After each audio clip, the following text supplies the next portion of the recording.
ମୁଁ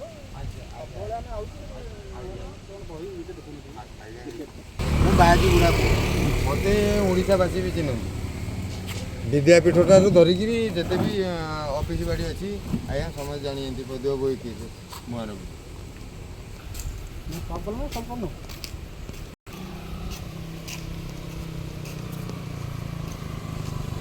ହେଇଛି ନଡ଼ିଆ ଗଛକୁ ଧରି ଫୁଲ ଗଛକୁ ଧରିକି ବିଭିନ୍ନ ପ୍ରକାର ଅଛି ଜୀବଜନ୍ତୁ ବି ଆସୁଛନ୍ତି ହରିଣ ଧରି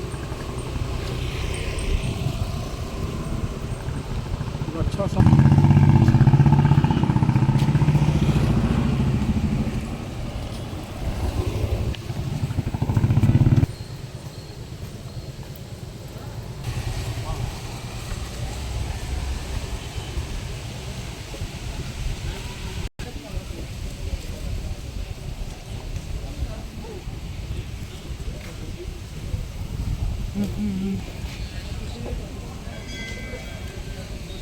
हाँ हाँ आपन भी भल लगे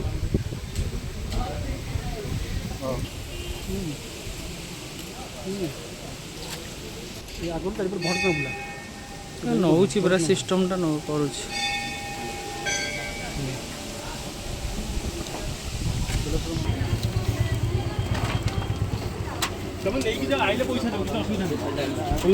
लगी लगी गोटे आइले पैसा दे 50 पानी से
आपणक नाटा आज्ञा आपणकर ये केत वर्ष सेवा कले ठाकुर आज्ञा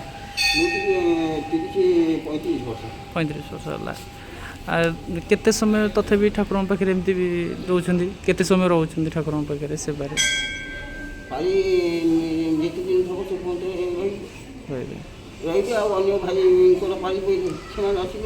आम जो शुणुचु कि बाबा बेलेश्वर होती प्रत्येक ठाकुर आउ एठी सबू आम ओडिशार सबू सबू जिल्लार भी आसती एठी भक्त मैंने आउ ठाकुर एठी जो परंपरा विषय टी कहे केमती कौन आम बड़ पर्व एठी केमती कौन हुए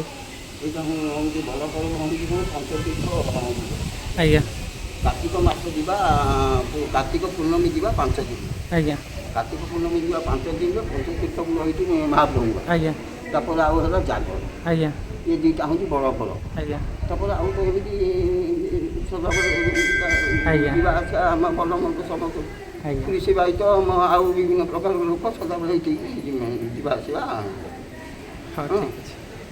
ଆଉ ମହାପ୍ରଭୁ ତ ତେତେୟା ଯୁଗର ଠାକୁର। ଆଜ୍ଞା ରାମଚନ୍ଦ୍ର ମହାପ୍ରଭୁ ଆମକୁ ପୂଜା କରିଥିଲେ ଏଇଠି। ଯେତେବେଳେ ଅଭୟାରଣ୍ୟରେ ମହାପ୍ରଭୁ ଥିଲେ ସମୁଦ୍ର କିନାରେ। ଆଜ୍ଞା ଆଜ୍ଞା ଏଇଠି ମହାପ୍ରଭୁ ଯେତେବେଳେ ଇଏ ହେଲା ଗୋଟେ ବିମଳରୁ ମହାପ୍ରଭୁ ଏପଟେ ଆସିଲା ବେଳେ ଗୋଟେ ବିମଳରୁ ଆଜ୍ଞା ପାଣି ଉଠୁଛି। ପାଣି ଉଠିବା ପରେ ଗୋଟେ ଗାଈ ଆସିକି ସେଠି ଛିଡ଼ା ହେଇ ଆଉ ତାପରେ କ୍ଷୀର ଦେଉଛି। ଗୋଟେ ବେଲ ବିମଳ ପାଖେ ପଡ଼ିଛି। ଆଜ୍ଞା ଯଦି ପଡ଼ିଛି ମହାପ୍ରଭୁ ସେଇଠି ଦେଖିଲେ ଯେ ଏଠି ମହାପ୍ରଭୁ ଉତ୍ପାଦିତ ହୁଅନ୍ତି। ଆଜ୍ଞା। ତାପରେ ବେଲଟା ଏଇଠି ପଡ଼ିଛି। ଗାଈଟା ଏଠି ଆସିକି କ୍ଷୀର ଦେଉଛି। ଯେତେବେଳେ ପ୍ରକୃତ ମହାପ୍ରଭୁ ଏଠି ଉତ୍ପାଦିତ ହେଉଛନ୍ତି ଆଜ୍ଞା ଯଦି ଅଛନ୍ତି ମହାପ୍ରଭୁ ସେଠି କ'ଣ କଲେ ଏଠି କ'ଣ କଲେ ନା ସେ ବିମଳ ଦିହରେ ବେଲଟାକୁ ଦାବିଲେ। ଆଜ୍ଞା ଦାବି ଦେଇକି ମହାପ୍ରଭୁ ପୂଜା କରିକି ଯିବା ପରେ ଆଜ୍ଞା। ସେ ଗାଈ ଫେର ଆସିକି ସେପଟେ ଇଏ କରି କ୍ଷୀର ଅଜାଇବା ପରେ ଆଜ୍ଞା ଗାଈର ଖୋରାଟା ପଡ଼ିଯାଇଛି ସେ ବେଲ ଉପରେ ଆଉ ଆଜ୍ଞା ବେଲଟା ପିଇପାରିବ। ଆଜ୍ଞା ବୁଝିଲେ କି? ଆଜ୍ଞା ଏଇଆ ହେଉଛି କଥା। ତାପରେ ମହାପ୍ରଭୁ ତ ଏମିତି ଉତ୍ପାଦିତ ହେଇକିରି ଅଛନ୍ତି ଅଭୟାରଣ୍ୟ ମଝିରେ ଲାଗି ଅଛନ୍ତି। ଆଜ୍ଞା ଆଜ୍ଞା ଆଜ୍ଞା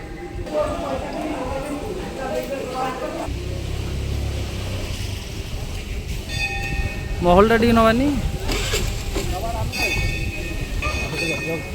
କହିଦେଲେ ତମେ କ'ଣ କରୁଛ?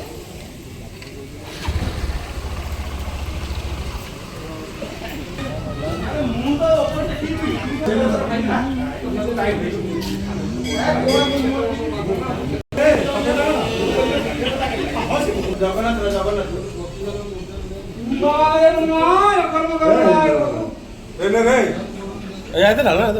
ଆରେ ଏଇଟା ଢାଳିଦେଲୁ ପାଣିଟା।